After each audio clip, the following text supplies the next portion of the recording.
everyone, welcome to It's Healthy Medicine channel. So today we are going to see most important questions usually asked in Materia Medica subject and as well as for learning purpose, that is compare and contrast between the remedies. So let's today begin with compare and contrast in the therapies of paralysis. So here we are going to see about gelsemium as well as causticum. The comparison in both these remedies, that is gelsemium and causticum. So let's begin.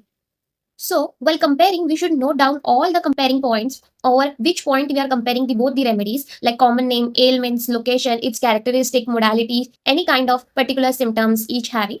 So, let's begin. Now, for paralysis. In gelsemium, the common name of gelsemium is yellow jasmine, whereas causticum, it is Hahnemann's tinctura acris sine Cully.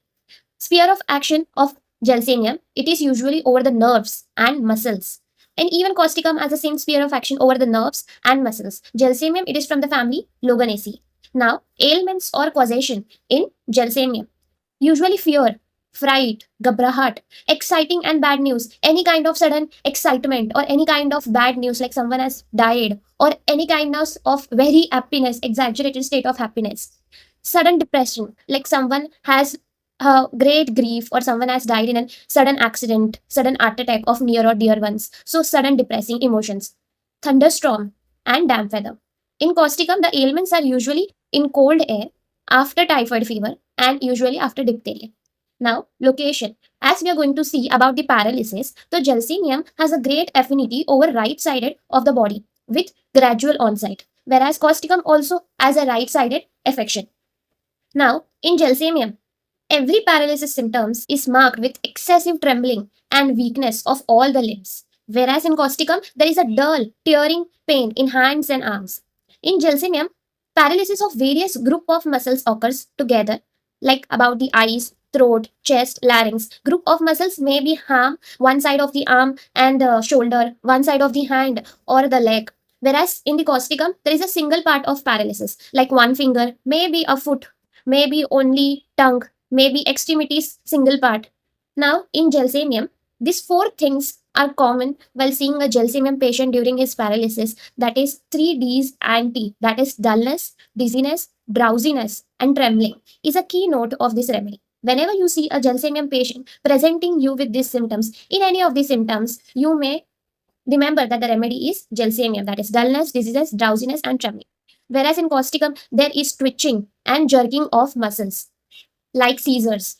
Now, in gelsemium, there is muscular weakness, complete relaxation, and prostration, lack of muscular coordination. You may see there is no coordination between the muscles. The muscle is unable to move. Whereas in causticum, you may see numbness as a keynote, loss of sensation in hands, numb ho jana. That patient may complain like sun ho gaya ya numb ho gaya. That means numbness. Contracted tendons, unsteadiness of muscles of forearm and arm. Now, gelsemium patient, confused muscles, refuses to obey the will, locomotor ataxia and paraplegia are successfully treated by this remedy, along with that 3D and trembling. Whereas in causticum, there is unsteady walking and easily falling, tearing in joints, cannot walk without suffering. The patient says, I suffer maybe tearing pain or numbness. I have to do lots of energy to walk. So there is lots of suffering. Now, 6 point. In gelsemium, the same paralytic condition is present in eyelid, causing ptosis and diplopia. Even in esophagus, producing difficulty in swallowing. In the anus, which remains relaxed and open. In causticum also, it is a great remedy for ptosis and drooping of upper eyelids. You may see this usually drooping of upper eyelids in women and who are working minute work like machinery, tailoring, giving minute detail work in diamond company. You may see drooping of upper eyelids. With this patient, you can treat with causticum. Patient cannot keep them open. Now, modalities of gelsemium. All the complaints of gelsemium are aggravated in damp weather, as well as all the ailments, that is fear, sudden excitement, sudden depressing emotions, and all ameliorated by profuse urination, sweating, and shaking. It means all complaints of gelsemium are ameliorated by any loss of fluid from the body, by urination or by sweating. Now, in causticum, all the complaints are aggravated in clear, fine weather, coming from air into warm room, from getting wet or bathing, and all complaints are ameliorated in damp, wet weather. So here we have completed the compare and contrast between gelsemium and causticum, knowing about the paralysis symptoms. Hope so you have understood this topic. Thank you for watching.